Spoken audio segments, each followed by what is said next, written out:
கர்த்தருடைய பரிசுத்த நாமத்திற்கு ஸ்தோத்திரம். பிரியமானவர்களே, இது கர்த்தர் உண்டு பண்ணி தந்திருக்கிற நாள். சரியா? அப்போஸ்தலர் காலத்தில் இப்படியெல்லாம் சபை கூடுவது என்பது ரொம்ப கடினமான ஒன்று. சபையை இப்படிலாம் சபை கூடுனாங்கன்னா வீடுகளில் போய் அவங்கள இழுத்து அடித்து துன்பப்படுத்தி அவங்கள இயேசுவின் நாமத்தை குறித்து நீங்கள் பேசக்கூடாது அப்படின்னு சொல்லி ரோட்டில் இழுத்து போய் அடித்து துன்பப்படுத்தி பாடுபடுத்தி அவங்கள ட்ரெஸ்ஸை கழித்து எவ்வளவு அவமானப்படுத்தணுமோ அவ்வளவு அவமானப்படுத்தி அவங்கள இந்த உலகத்தில் வாழ விடாத அளவுக்கு பண்ணாங்க. ஆனால் இன்றைக்கு அப்படிப்பட்ட ஆண்டவரை நாம் கூடி இப்படி ஆராதிக்கும் பார்த்தெல்லாம் இதெல்லாம் அவங்க பார்த்தாங்கன்னா அவங்களுக்கு எப்படி இருக்கும்? கொஞ்சம் யோசித்து பாருங்களேன். அவங்களுக்கு இப்படியெல்லாம் கர்த்தரை ஆராதிக்கிறார்களே அப்படின்னு பார்க்கும்போது கண்ணீர் விட்டு கர்த்தரை துதிப்பார்கள். ஆனால் இன்றைக்கி கர்த்தரை தேடுவதற்கு ஜனங்களுக்கு என்ன இல்லை? மனம் இல்லை. ஏன்னா சுகபோகம், வசதி, வாய்ப்பு. ஆதி அப்போஸ்தலர் காலத்தில் இருந்த அப்படிப்பட்ட ஜனங்கள் இன்றைக்கு இருப்பாங்கன்னா அவ்வளவு சந்தோஷமாய் கர்த்தரை என்ன செய்வாங்க? ஆராதிப்பார்கள், மகிமைப்படுத்துவார்கள், சுவிசேஷத்தை அறிவிப்பார்கள். அங்கே சுவிசேஷத்தை அறிவிப்பதற்கு அவ்வளவு தடை இருந்தது. ஆனால் இன்றைக்கு பாருங்கள், சுவிசேஷத்தை அறிவிப்பதற்கு நமக்கு தடையே கிடையாது. நாம் அறிவிக்காமல் இருந்துக்கிட்டு தடை இருக்குன்னு நினச்சிக்கிட்டு இருக்கோம். இன்றைக்கு ஆண்டவர் தான் நமக்கு தெளிவாய் பேசியிருக்கிறாருன்னு நான் விசுவாசிக்கிறேன். அருமையான ஒரு வார்த்தையை நாம் கேட்டோம். முதல் வசனம் என்ன ஞாபகம் இருக்கா? அந்த வசனத்தை வாசிப்போம். நாகும் 1 அந்த வசனத்தை வாசிப்போம்.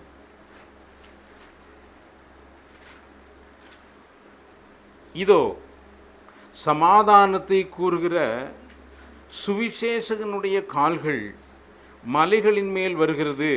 யூதாவே, உன் பண்டிகைகளை ஆசரி, உன் பொருத்தனைகளை செலுத்து.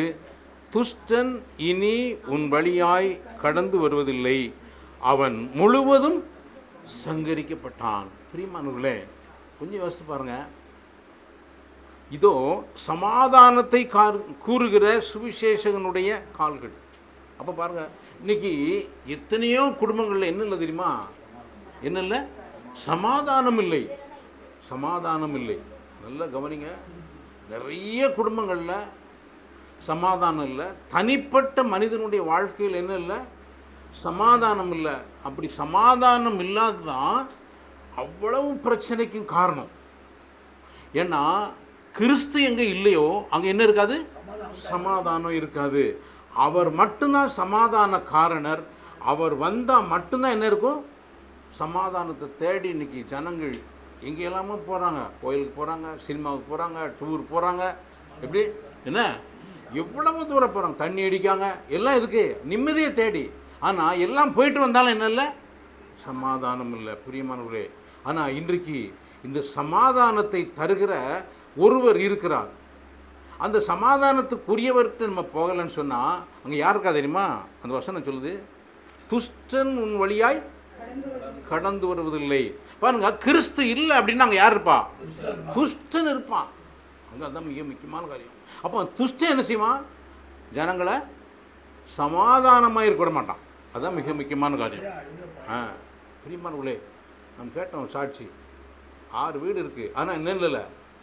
சமாதானம் இல்லை. பிரியமானவர்களே, ஆனால் இன்றைக்கு சமாதானத்தை தேடுகிறவர்கள் இல்லை, அந்த சமாதானத்தை தருகிறவரை தேடுகிறவர் இல்லை. அதுதான் மேட்ரு. அவர் மட்டும்தான் என்ன செய்ய முடியும்?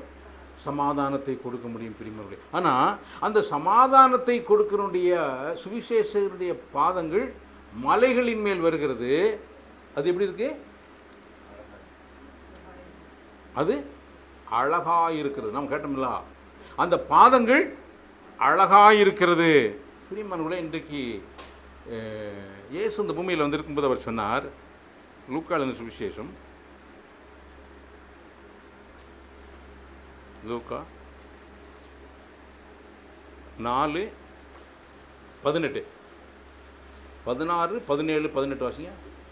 நாம் வளர்ந்த ஊராகிய நாசரேத்துக்கு அவர் வந்து ஆ தம்முடைய வழக்கத்தின்படியே ம் ஓய்வு நாளில் ஜெபாலயத்திலே பிரவேசித்து ஆ வாசிக்க எழுந்து நின்றார். ஆ அப்பொழுது ஏசாயா தீர்க்கதரிசியின் புஸ்தகம் ம் அவரிடத்தில் கொடுக்கப்பட்டது. ம் அவர் புஸ்தகத்தை விரித்தபோது அவர் புஸ்தகத்தை விரித்தபோது, கர்த்தருடைய ஆவியானவர் என்மேல் இருக்கிறார். கர்த்தருடைய ஆவியானவர் என்மேல் இருக்கிறார். தரித்திரருக்கு சுவிசேஷத்தை பிரசங்கிக்கும்படி. யாருக்கு? தரித்திரர். தரித்திரருக்கு சுவிசேஷம். நல்லா புரிஞ்சுக்கோங்க. யாருக்கு சுவிசேஷம்? தரித்திரம் என்ன தெரியுமா? இருதயத்தில் தரித்திரம், பணத்தில் மட்டும் இல்லை. எவ்வளவுதான் ஒரு மனுஷன் செல்வமாக இருந்தாலும் அவன் இருதயத்தில் ஒரு மனுஷன் எதை உணர முடியும்? வெறுமையை உணர முடியும், ஏழ்மையை உணர முடியும். அவனுக்கு தான் யானது சுவிசேஷத்தை பிரசங்கிக்கும்படி என்னை அனுப்பினார். இருதயம் நறுங்குண்டவர்களை குணமாக்கவும், இருதயம் நறுங்குண்டவர்களை குணமாக்கவும், சிறைப்பட்டவர்களுக்கு விடுதலையும், குருடருக்கு பார்வையும் பிரசித்தப்படுத்தவும், நறுங்குண்டவர்களை விடுதலையாக்கவும், கர்த்தருடைய அனுக்கிரக வருஷத்தை பிரசித்தப்படுத்தவும் என்னை அனுப்பினார். கர்த்தருடைய அனுக்கிரக வருஷத்தை பிரசித்தப்படுத்தவும் என்னை அனுப்பினார். அப்போ இயேசு எழுந்து பேசும்போது தன் சொந்த ஊரில் சுவிசேஷத்தை தான் பேசினார். ஆவியானவர் என்னை அபிஷேகம் பண்ணியிருக்கிறார். ஏன் அப்படின்னா வேதத்திலிருந்து தான் பேசினார். அவர் சொந்த கருத்தை எதுவுமே பேசலை, பேசவே இல்லை. வேதத்திலிருந்து எடுத்து பேசினார். யாருக்கு? தரித்திரருக்கு சுவிசேஷத்தை பிரசங்கும்படி என்னை அனுப்பினார், அபிஷேகம் பண்ணினார். இருதயம் நறுங்குண்டவர்களை குணமாக்கவும், சிறைப்பட்டவர்களுக்கு விடுதலையும், குருடருக்கு பார்வையும் பிரசித்தப்படுத்தவும், நொறுங்குண்டவர்களை விடுதலையாக்கும். பாருங்கள், இத்தனை கேட்டகரியில் உள்ளவங்களுக்கு தான் யார்? இயேசு வந்தார். பிரியமானவர்களே, ஆனால் இப்படிப்பட்ட இருதயமும் இப்படிப்பட்ட ஆவியும் நமக்கு இருக்குமானால் நமக்கு தான் என்னது? சுவிசேஷம். அப்போ இப்படிப்பட்டவர்களுக்கு நாம் என்ன செய்யணும்? சுவிசேஷத்தை அறிவிக்க வேண்டும். இப்படிப்பட்டவர்களை தேடி சென்று நாம் எதை அறிவிக்கணும்? சுவிசேஷத்தை. அப்போ அவங்கள்ட்ட சொல்லும்போது கண்டிப்பாக அவங்க சுவிசேஷத்தை என்ன செய்வாங்க? ஏற்றுக்கொள்வாங்க. அப்போ சுவிசேஷத்தை யாருக்கு நாம் அறிவிக்க வேண்டும் என்றால் இப்படிப்பட்ட ஜனங்களுக்கு. ஏசு சொன்னார், பிணியாளிகளுக்கு வைத்தியம் தேவையல்லாமல் சுகமுள்ளவர்களுக்கு அல்ல.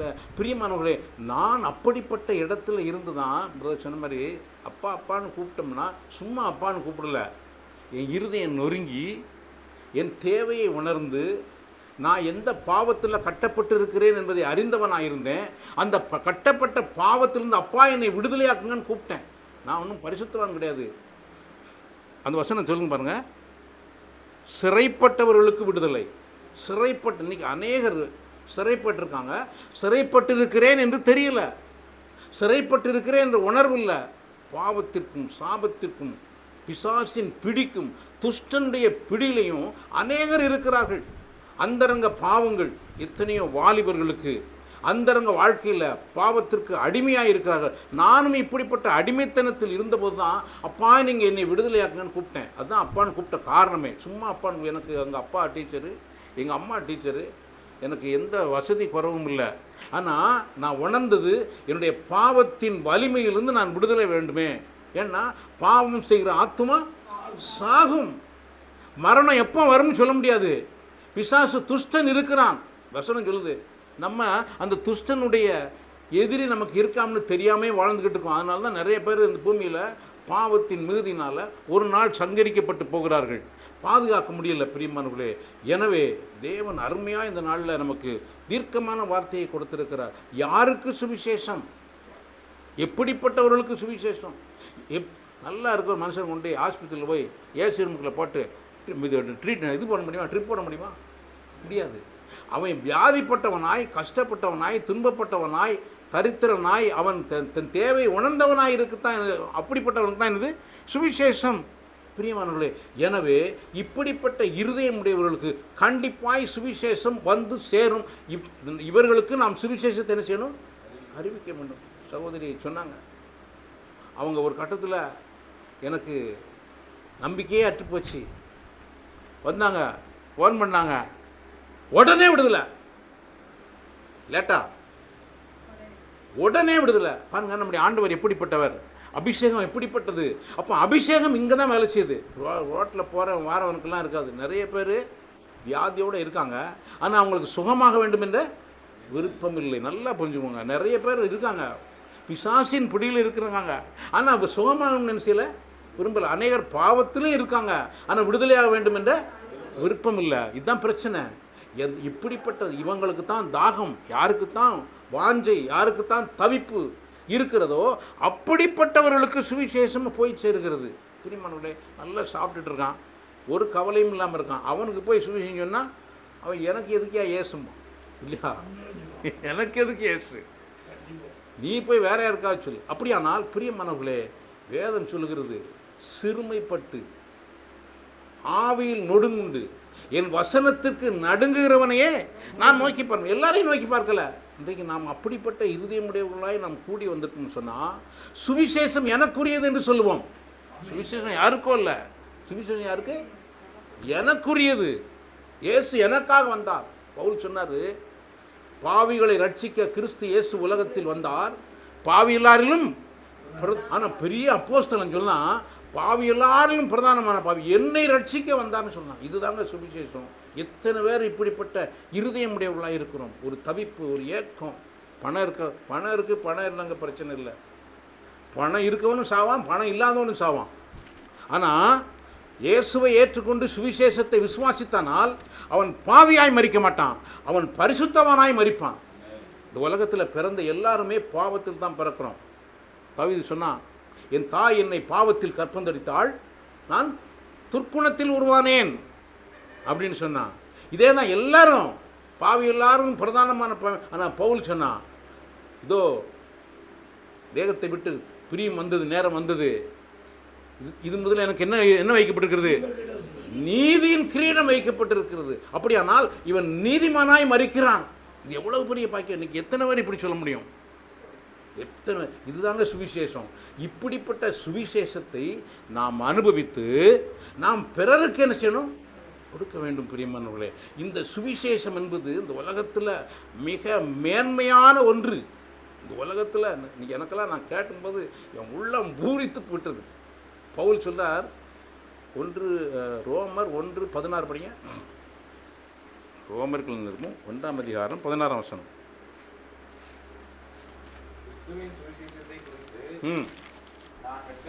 நான் வெட்கப்படேன், கிறிஸ்துவின் சுவிசேஷத்தை குறித்து நான் வெட்கப்படேன். பவுல் அப்ப எதை பேசியிருக்காரு?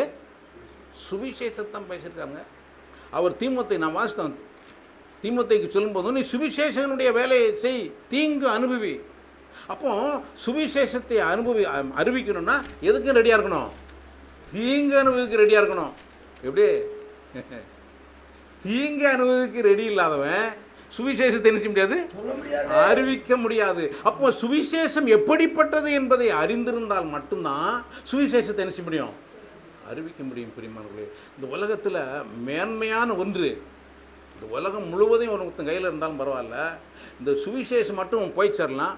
அவன் நிர்வாணி என்று அறிந்திருக்கிறேன். வேதம் அப்படி தான் சொல்லுது. ஏசு வெளிப்படுத்தல் விஷயம் அப்படி இருக்கு, வெளிப்படுத்தல் இருக்கு, நீ நிர்வாணியாக இருக்கிறதை நீ அறியலன்னு இருக்கு. எனவே இந்த சுவிசேஷம் அவ்வளவு மேல்மையானது. சுவிசேஷத்தை குறித்து நான் வெட்கப்படேன். அன்றைக்கி நிறைய பேர் இயேசுவின் சுவிசேஷத்தை குறித்து என்ன பண்ணியிருக்காங்க? வெட்கப்பட்டிருக்காங்க. நிறைய பேர் கிறிஸ்தவன்னு சொல்றதுக்கு என்ன செய்கிறாங்க? வெட்கப்படுறாங்க. இப்படிப்பட்ட காலத்தில் வாழ்ந்து கொண்டிருக்கிற நாம் சுவிசேஷம் என்றால் என்ன அப்படிங்கிறதை குறித்து பவுல் எழுதினா இருப்பாங்க. 1 கொரிந்தியர் 15ஆம் அதிகாரம் 1, 2, 3 வாசிங்க. இங்கே அந்த வசனங்களை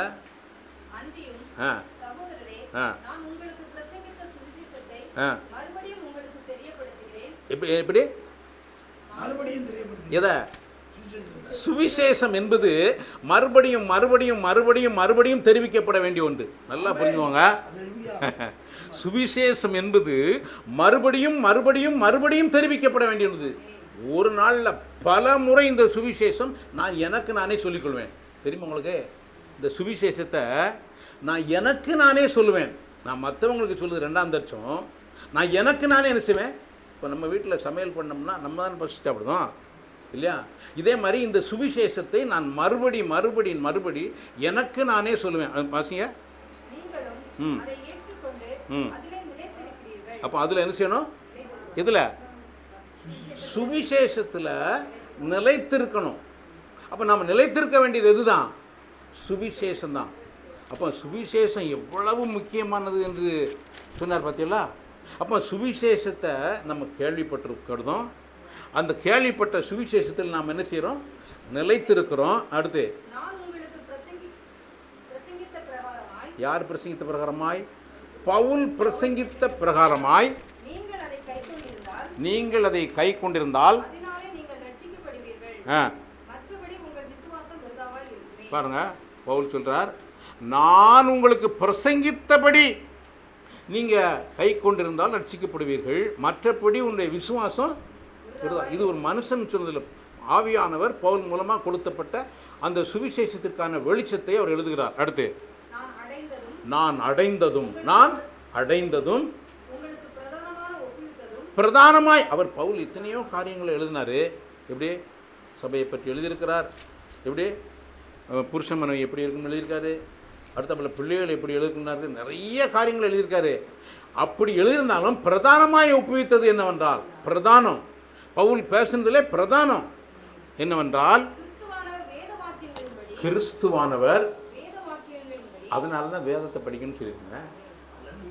எதுவுமே வேதத்தை படிக்கணும். எப்படின்னா, ஏன் படிக்கணும்னா வேத வாக்கியம் இல்லாமல் ஒன்றுமே கிடையாது, வாழ்க்கையே கிடையாது. சொல்லப்போனால் வாழ்க்கையே கிடையாது. கிறிஸ்தவ வாழ்க்கை இல்லை, வாழ்க்கையே கிடையாதுன்னு நான் சொல்லுவேன். அவன் உயிரோடு இருக்கலாம், அவன் என்ன செய்ய முடியாது. வேதத்தை ஒரு மனுஷன் படிக்கலைன்னா அவன் உயிர் வாழலாம், அதை தவிர உயிரோடு இருக்கலாமே தவிர உயிர் வாழ முடியாது. ஆமாம், அவன் உயிரோடு இருக்கணும், செத்தவன் என்று பெயர் பெற்றுக்கிறாங்க மாதிரி தான் இருக்கும். எனவே வேத வாக்கியத்தை ஒரு மனுஷன் இந்த பூமியில் பிறந்து வேதத்தை படிக்காமல் அவன் வாழ்ந்தாம்னா அவன் வாழ்ந்ததுலே அர்த்தம் இல்லை. சரியா? அவன் வாழ்ந்ததுலே அர்த்தமே கிடையாது. அவன் என்ன வேணாலும் சாப்பிட்ருக்கலாம், ராஜ மாளிகையில் வாழ்ந்துருக்கலாம், எப்படி ராஜ போஜனத்துக்கு கூட அவன் புசிச்சிருக்கலாம். வேதத்தை படிக்கலை, வாசிக்கலை, தியானிக்கலை, அதை தன்னுடைய வாழ்க்கையில் அனுபவிக்கலைன்னா, நான் சொன்னேன் வேத வசனத்தை அனுபவிக்கணும். வேத வசனத்தை என்ன செய்யணும்? அனுபவிக்கணும். இங்கே அனுபவிச்சிங்கன்னா வேத வசனத்துக்கு கீழ்ப்படியலாம். சரியா? வேத வசனத்தை நீங்கள் அனுபவித்தீர்களானால் வேத வசனத்துக்கு என்ன செய்யலாம்? கீழ்ப்படியலாம். அப்படின்னா ஒரு கார் வாங்கி அந்த காரை அனுபவிக்க என்ன செய்வான்? ஓட்டுவான் இல்லையா? கார் வாங்கி அனுபவிக்கிறவன் கார் என்ன செய்வான்? ஓட்டுவான். அதுதான் அனுபவிக்கிறது. அப்போ அது எப்படி கரெக்டாக எங்கே போகணும், எந்த இடத்துல நிப்பாட்டணும், ஆக்சிடென்ட் இல்லாமல் எப்படி ஓட்டணும் அப்படின்னு பார்ப்போம். அதே மாதிரி நீங்கள் வேதத்தை அனுபவித்தீர்களானால் வேதத்திற்கு நீங்கள் என்ன செய்வீர்கள்? கீழ்ப்படிவீர்கள். நல்ல இந்த வார்த்தை புரியணும். வேதத்தை அனுபவிக்க கர்த்தர் நல்லவர் என்பதை ருசித்து பாருங்கள். கர்த்தர் நல்லவர் என்பதை நீங்கள் ருசி பார்த்தால் கர்த்தருடைய வார்த்தைக்கு நாம் என்ன செய்வோம்? கீழ்ப்படிவோம். கர்த்தருடைய வார்த்தையை கர்த்தரை ருசிக்காதவன் கர்த்தருடைய வார்த்தைக்கு கீழ்ப்படிய முடியாது. நல்லா புரிஞ்சுக்கலாம். கர்த்தரை ருசிக்காதவன், கர்த்தருடைய வார்த்தையை ருசிக்காதவன் கர்த்தருடைய வார்த்தைக்கு என்ன செய்ய முடியாது? கீழ்ப்படிய முடியாது. அவன் கிறிஸ்தவ குடும்பத்திலே பிறந்துறான், சரி, அவன் ருசி பார்க்கவே முடியாது. எனவே கர்த்தர் நல்லவர் என்பதை ருசித்து பாருங்கள். எனவே இதுதாங்க சுவிசேஷம். இப்போ படிங்க.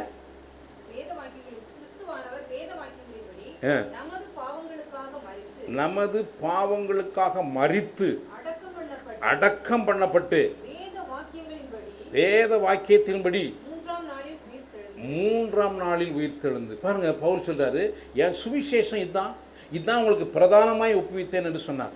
இப்போ வேத வாக்கியத்தின்படி அவர் நம்முடைய பாவங்களுக்காக மரித்து. பாருங்க, பாவத்துக்காக நாம எந்த பிரயோஜித்தமும் செய்ய முடியவே முடியாது. இன்னைக்கு உலகத்தில் பாவத்துக்காக பரிகாரி பெத்த பிள்ளைகளை கூட நரபலி கொடுக்குறாங்க. என்ன, பிள்ளைகளை கடத்தி நரபலி கொடுக்குறாங்க. எத்தனையோ பணத்தை கொண்டு போய் கொடுக்குறாங்க, கோடி கோடியாக கோயிலில் போடுறாங்க. அதெல்லாம் எதுக்காக? பாவ நிவர்த்திக்காக. வழியே கிடையாது. இயேசுவை தவிர, கர்த்தராகிய இயேசு கிறிஸ்துவை தவிர வேற ஒரு பலியே கிடையாது. அப்போ அந்த ஒரே பலியில் பிரியமானவர்களே, நம்முடைய பாவங்களை அவர் ஏற்றுக்கொண்டு அவரை மூன்றாம் நாள் என்ன செஞ்சார்? உயிர்த்தெழுந்தார். இதுதாங்க சுவிசேஷம்.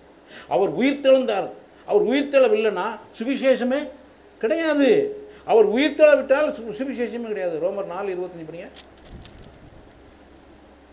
ரோமர் 4:25. நம்முடைய பாவங்களுக்காக ஒப்புக் கொடுக்கப்பட்டு நம்முடைய பாவங்களுக்காக ஒப்பு கொடுக்கப்பட்டும் நாம் நீதிமான்களாக்கப்படுவதற்காக எழுப்பப்பட்டும் இருக்கிறார். அங்கே வாசமில்ல, நான் பிரதானமாய் ஒப்புவித்தது என்னவென்றால் சுவிசேஷம். இப்போ நம்முடைய பாவங்களுக்காய் ஒப்பு கொடுக்கப்பட்டார், நாம் நீதிமான்களாக்கப்படுவதற்காய். இப்போ நீங்களும் நானும் யாரு? இதுதாங்க சுவிசேஷம். இந்த சுவிசேஷத்தை நீங்கள் விளங்கி கொண்டீங்கன்னா பிசாசு உங்கள் பக்கத்தில் வரமாட்டான். புரியுதா உங்களுக்கு? எங்கெல்லாம் இயேசுவின் ரத்தம் இருக்கோ, அங்கே இயேசுவின் மரணம் இருக்கோ, இயேசுவின் உயிர்த்தெழுதலை நம்ம விசுவாசிக்கிறோமோ, அங்கே என்ன யாரும் வர முடியாது, வேலையே கிடையாது. இதைத்தான் அறிய முடியாதபடி ஜனங்களுடைய கண்களை அவன் குருடாக்கி இருக்கிறான். எனவே இயேசு என் பாவங்களுக்காய் மரித்தார், மீண்டும் அவர் உயிர்த்தெழுந்ததினால் நான் நீதிமானாக்கப்பட்டு விட்டேன். எனவே பிசாசுக்கு என் மேலே என்ன கிடையாது, அதிகாரம் கிடையாது. இப்படின்னு சொல்லி நம்ம விசுவாசித்தோமானால், ஐயா சொன்னாங்க, கடுகு விதையளவு விசுவாசம்னு சொன்னாங்க. எவருக்கா? அது கடுகை, அந்த கடுகு விதையை அது லட்சம் மடங்கா கட் பண்ணி அவ்வளோ விசுவாசம் இருந்தால் போதும். உனக்கு அந்த விசுவாசம் இருந்தால் போதும். உன் விசுவாசத்தை கர்த்தர் கனம் பண்ண. இதுதாங்க சுவிசேஷம். இந்த சுவிசேஷத்தை நீங்கள் ஆத்மாவில் உட்கொண்டு இதை அறிக்கை செய்யும்போது, இதை உங்களுடைய வாழ்க்கையில் இதை நீங்கள் அப்பியாசப்படுத்தும் போது நீங்கள் யாராய் காணப்படுகிறீர்கள் தேவனுக்கு முன்பாக? நீதிமான். இதுதான் சுவிசேஷம். இதை அறிய முடியாதபடி பிசாசனுடைய மனக்கண்கள் மனக்கண்களை குருடாக்கிட்டான். ஏசாயா 40:1-2. என் ஜனத்தை ஆற்றுங்கள். என்ன அர்த்தம்? அவங்க சமாதானம் இல்லாத மேட்ரு. அவருடைய ஜனம் அவரை ஏற்றுக்கொள்ளாதனாலும் விசுவாசிக்காதனாலும் அவங்களுக்கு என்ன இல்லை, ரொம்ப கவலை, பிரச்சனை, போராட்டம், துன்பம், ஓத்திரம், பாடு, இதில் கடந்து போயிட்டு இருக்காங்க. என் ஜனத்தை ஆற்றுங்கள், தேற்றுங்கள்.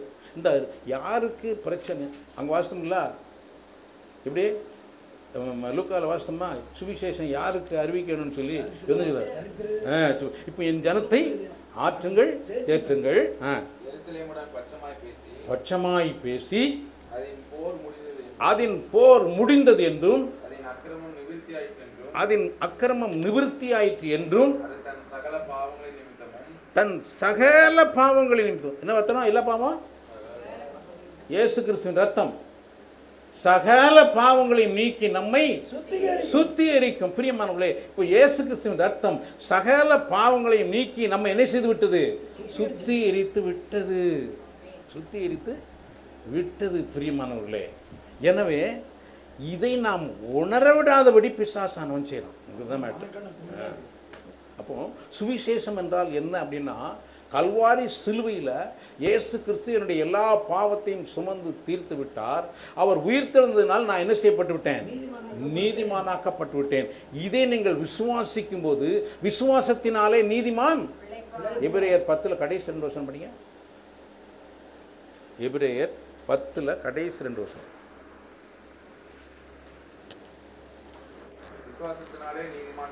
எதனால தான் பிழைப்பு? எந்த விசுவாசம்? இயேசு கிறிஸ்து கல்வாரி சிலுவையில் என் பாவங்களை சுமந்து தீர்த்து விட்டார். அவர் உயிர்த்தெழுந்ததினால் நான் நீதிமானாக்கப்பட்டு விட்டேன். இதைத்தான் மறுபடி பவுல் பிரசங்கித்திருக்கிறாரு. இதை ஒரு மனுஷன் எந்த அளவுக்கு விசுவாசிக்கிறானோ அந்த விசுவாசத்திற்கு, அந்த விசுவாசத்தினால் நீதிமான் பிழைப்பான். பின்வாங்கி எதை விட்டு? விசுவாசத்தை விட்டு. இந்த விசுவாசத்தை விட்டு பின்வாங்கி போவானால் பாருங்க, அவன் மேல் என் ஆத்துமா, தேவனுடைய ஆத்துமா என்ன செய்யாது? அப்போ அவரை பிரியப்படுத்த நாம என்ன செய்யணும்? சுவிசேஷத்தை விசுவாசிப்பது தேவன் நமக்கு எதிர்பார்க்கிற ஒரு காரியம். அப்போ யாரெல்லாம் சுவிசேஷத்தை விசுவாசிக்கிறார்களோ அந்த சுவிசேஷத்திற்கு பாத்திரமாய் நடப்பார்கள். கரெக்டா? யாரெல்லாம் சுவிசேஷத்தை விசுவாசிக்கிறார்களோ அந்த சுவிசேஷத்திற்கு பாத்திரவான்களாய் நடப்பார்கள். இந்த பாருங்க, என்னை யாருன்னே தெரியாது, இந்த வீட்டில் கூப்பிட்டு வச்சுருக்கீங்க. அப்போ நான் அந்த வீட்டில் கூப்பிட்டு வச்சுருக்கவங்களுக்கு பாத்திரமாக நடக்கணுமா இல்லையா? இங்கே வந்து நான் எதையாவது ட்வீட் பண்ணோம்னா இப்படி ஏதாவது அதே இதே மாதிரி தான். அப்போ இயேசு என்னை ரட்சித்தாரே, என் பாவங்கள்லாம் சுமந்து தீர்த்தாரே, அப்போ நான் அவருக்கு என்ன செய்யணும்? அவருக்கு பாத்திரமாய் நடக்க வேண்டும். அதுதான் அவர் அதுதான் நம்ம அவரை ஆராதிப்பது, நன்றி செலுத்துவது, அவரை துதிப்பது, அவரை புகழ்வது, அவரை போற்றுவது, அவரை மகிமைப்படுத்துவது, அவருக்காய் நாம் வாழ்வது. இதெல்லாம் முத்தாய்ப்பா சொன்னார்.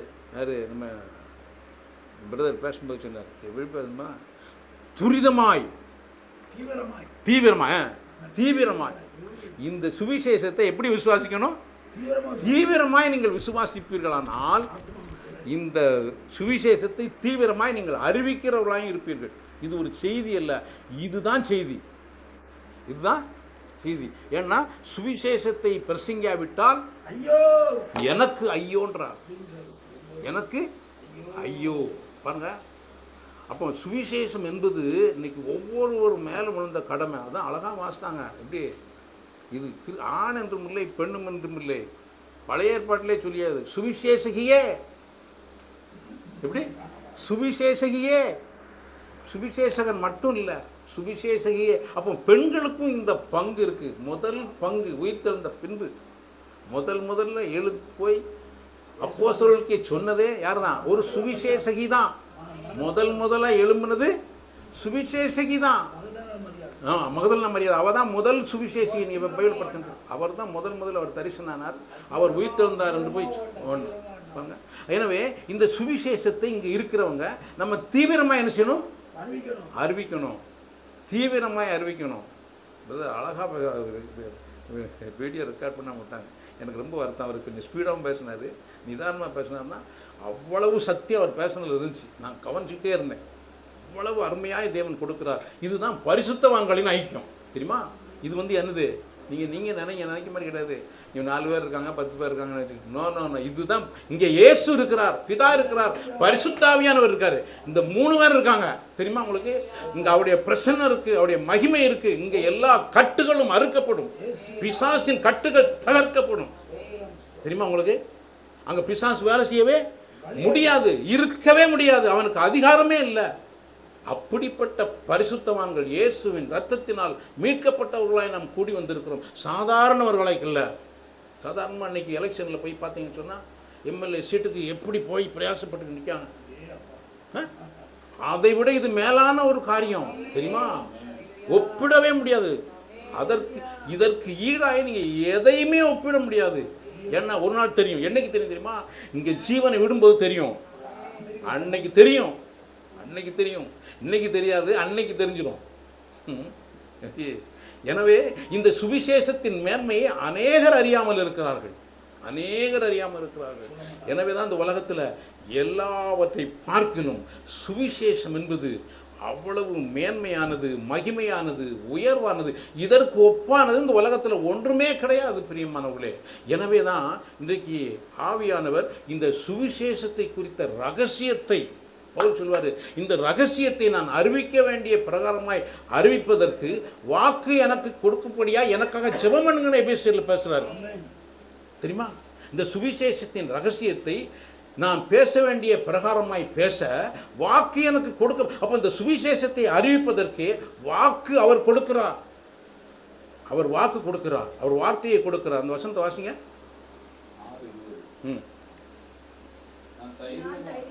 நான் எப்படி தைரியமாய், அங்கே நல்லா கவனிச்சு பாருங்க, தைரியமாய். அப்போ சுவிசேஷத்தை அறிவிப்பதற்கு நிறைய பேர் பயந்துட்டு இருக்கான்.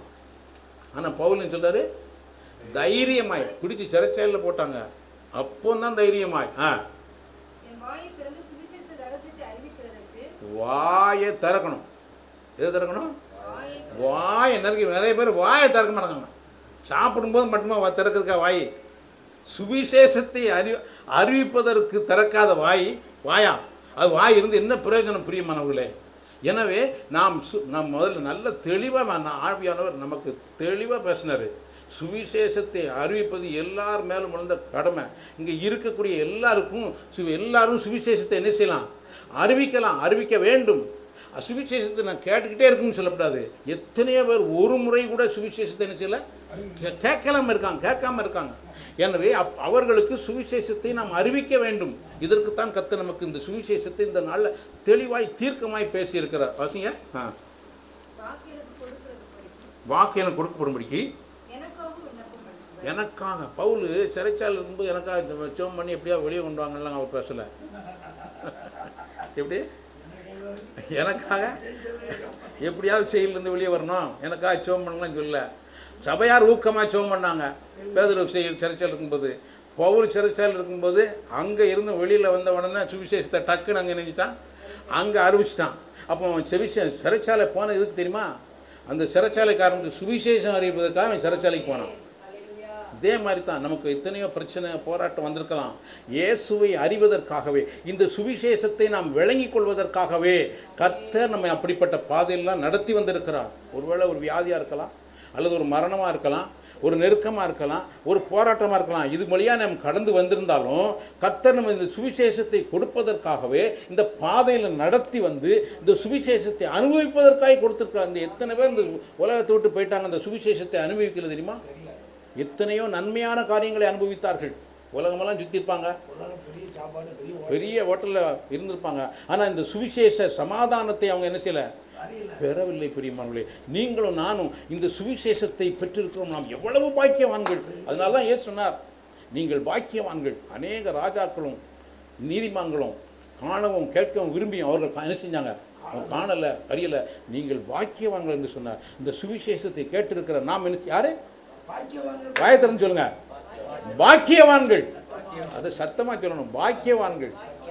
என்ன அருமையான தெரியுமா, இந்த சுவிசேஷம் இங்கே எங்கே இருந்தாலும் உங்களை கைவிடாது. இந்த சுவிசேஷம் எங்கே இருந்தாலும் உங்களை கைவிடாது, தூக்கிட்டு வந்துடும், அப்படியே தூக்கிட்டு வந்துடும். தெரியுமா, இந்த பவுல் நான் பைபிளை படிச்சுக்கிட்டு இருந்தேன். அப்போஸ்தலர் நடவடிக்கையில் பிலிப்பு போய்கிட்டு இருக்கான், அவங்க மந்திரி வந்துக்கிட்டு இருக்கான். இவன் யார் தெரியுமா, பிலிப்பு ஒரு சுவிசேஷகன். ஆவியானவர் சொல்கிறாரு, நீ அந்த ரதத்தோடு போய் சேர்ந்துக்கோ. யார் இவன்? அதுமாரி நீ வந்து சுவிசேஷ ஊழியத்தை செஞ்சேன்னா உனக்கு ரதம் வரும். என்ன வரும்? ரதம் வரும். வந்து அந்த ஒன்று அங்கே போய் இயேசுவை பற்றி சொன்னான், சுவிசேஷத்தை அறிவித்தான். அவன் பைபிள் வாசிக்கிட்டு இருந்தான். என்னன்னு சொன்னான், இயேசுவை பற்றி சொன்னான். சொன்ன உடனே தண்ணி ஞானஸ்தானம். அடுத்தபோல் பிலிப்பை காணலை. நீ சுவிசேஷத்தை அறிவிக்கிற கர்த்தர் இப்படி நம்மை செய்வார். ஏன் பிலிப்புக்கு செஞ்சோம் நமக்கு செய்ய மாட்டாரா? நான் சொல்லுவேன், அதை விட மேலான காரியங்களை கர்த்தர் செஞ்சுக்கிட்டு இருக்காரு. நான் அனுபவிக்கிறேன் அதை விட மேலான காரியங்கள். இது வந்து ஏதோ கசந்த பால் சாப்பிடுவது இல்லை தெரியுமா, இது வந்து இனிமையானது. சுவிசேஷம் என்பது இனிமையானது, அருமையானது, ஆரோக்கியமானது, மகிமையானது. அதனால தான் பவுல் உயிரே கொடுக்கறதுக்கு துணிந்திருந்தார். எனவே இப்படிப்பட்ட சுவிசேஷத்தை நாம் பெற்றிருக்கிறோம். நாம் அஜாக்கிரதையாக இருக்கக்கூடாது. வாசித்தாங்க, சொன்னாங்க, ஞாபகம், கர்த்தருடைய வேலையை அசதியாய் செய்கிற மனுஷன். எனவே நான் இது அசதியாய் என்ன செய்யப்படாது. எனவே பிரியமானவர்களே, அப்போஸ்தலர் 14:7 படிங்க. 14 6-7.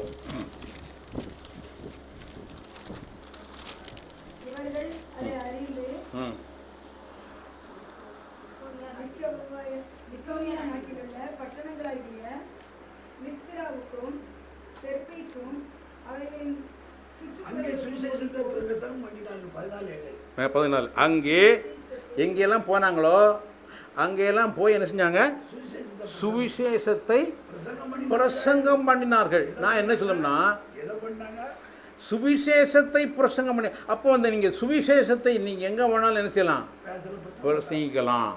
எங்கே போனாலும் பிரசங்கிக்கலாம், எங்கே போனாலும் சுவிசேஷத்தை பிரசங்கிக்கலாம். நீங்கள் அப்படி சுவிசேஷத்தை பிரசங்கிக்க உங்களுக்கு கிருபை கிடைக்கும். நான் அது மிக முக்கியமான ஒன்று சொல்லுங்க. நீங்கள் சுவிசேஷத்தை பிரசங்கிக்க என்ன கிடைக்கும் தெரியுமா, உங்களுக்கு கிருபை கிடைக்கும். ஏன்னா சுவிசேஷம் யாருடையது? கிறிஸ்துவனுடையது. கிறிஸ்து உங்களுக்கு என்ன செய்வார்? கிருபையை கொடுத்து கொண்டே இருப்பார். சரியா? 14:21 படிங்க.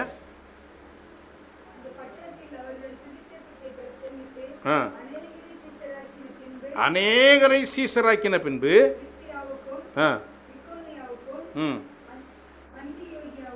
ம் திரும்பி வந்து ம் சீசருடைய மனதை திடப்படுத்தி ம் விசுவாசத்திலே நிலைத்திருக்கும்படி ம் அவர்களுக்கு புத்தி சொல்லி ம் நாம் அநேக உபத்திரவங்களின் வழியாய் ம். தேவனுடைய ராஜ்யத்தில் பிரவேசிக்க வேண்டும் என்று சொன்னார்கள். அப்போ சுவிசேஷம் சுவிசேஷம் நம்ம எங்கே நடத்துது? எங்கே நடத்துது? தேவனுடைய ராஜ்யத்தில் பிரவேசிப்பதற்காக நடத்துகிறது. தேவனுடைய ராஜ்யம். மனம் திரும்புங்கள், பரலோக ராஜ்யம் சமீபமாக இருக்கிறது. மனம் திரும்புங்கள், தேவனுடைய ராஜ்யம் சமீபமாக இருக்கிறது. அப்போ நாம் அநேக உபத்திரவங்களின் வழியாய் எங்கே பிரவேசிக்கும்? தேவனுடைய ராஜ்யத்தில் பிரவேசிக்கிறோம். இந்த பாக்கியம் எல்லாரும் கிடைக்கும்னு நினைக்கலாம்? இது எல்லாரும் கிடைச்சிருக்கா? இல்லை பெரியமானங்களே, இது எல்லாருக்கும் இல்லை. இது எல்லாருக்கும் கிடையாது. சொல்லப்போனால் தேவன் யாரை முன்குறித்திருக்கிறாரோ அவர்களுக்கு தான். நல்லா புரிஞ்சுக்கோங்க. அப்போ நம்ம உட்காந்துருக்கோம்னா சும்மா உட்காந்துருக்கல, ஏதோ நம்ம அவர் நம்மளை முன்குறிச்சிட்டாரு. அவர் நம்மளை நினைச்சாரு, முன்குறித்து விட்டார். அவர் முன்குறித்ததுனால நம்மளை அழைத்து வந்து இந்த சுவிசேஷத்தை கேட்கும்படி செய்து, இந்த சுவிசேஷத்தை கேட்டால் மட்டும் போதாது, இதை என்ன செய்யணும்? மற்றவங்களுக்கு அறிவிக்கணும். 2 பாயிண்ட். சுவிசேஷத்தை கேட்கும், அடுத்து அறிவிக்கணும். அப்போஸ்தலர் காலத்தில் அதான் இயேசு பேசிட்டு போயிட்டாரு. இயேசு மரித்து உயிர்த்தெழுந்து பரலோகம் போயிட்டாரு. இவங்க எல்லாரும் என்ன செஞ்சாங்க? சிதறி போனவர்கள் எங்கும் திரிந்து என்ன செஞ்சாங்க?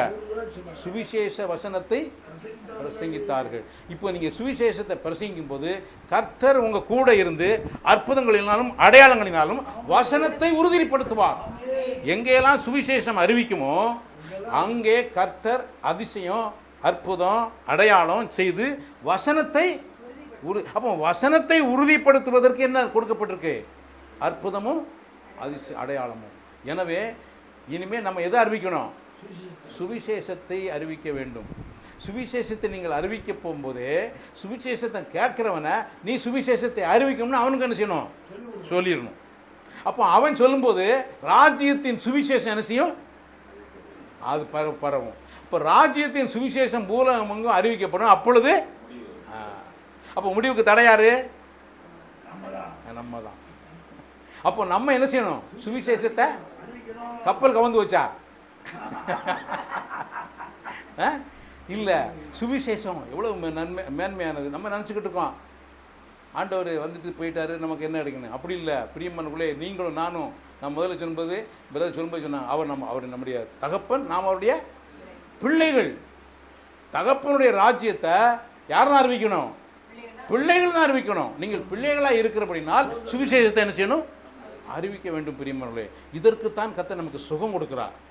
நல்லா தெரிஞ்சுக்கோங்க. இதுக்கு தான் கர்த்தர் நமக்கு சுகம் கொடுக்கிறார். இதுக்கு தான் நமக்கு பணம் கொடுக்குறாரு. ஆமாம், இதுக்கு தான் சமாதானத்தை கொடுக்குறாரு. இதுக்கு தான் உங்களுக்கு தேவை எல்லாமே தராரு. அதனால தான் வாசித்தாரு, இந்த எனக்கு கொடுத்துருக்கிற சொத்து தேவரீர் இது உமக்கு வேண்டியதாயிராமல் மகாத்மாக்களுக்கும் அப்படின்னு சொல்லி காரணம் அதுதான். எனவே பிரியமானவர்களே, வேதம் நமக்கு சொல்லுது, இந்த சுவிசேஷத்தின் காலத்தில் நாம் இருக்கிறோம். இந்த சுவிசேஷத்தை அறிவிக்க வேண்டிய காலத்தில் நாம் இருக்கிறோம்.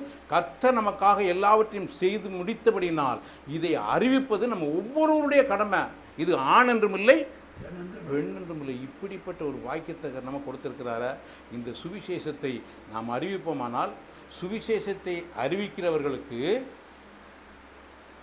சுவிசேஷத்தினால என்ன தெரியுமா? நீங்கள் சுவிசேஷத்தை எந்த அளவுக்கு வெளியில் அறிவிக்கிறீர்களோ அந்த அளவுக்கு உங்களுடைய ஆவிக்குரிய வாழ்க்கையில் வளர்ச்சி இருக்குது. நல்லா புரிஞ்சுக்கோங்க.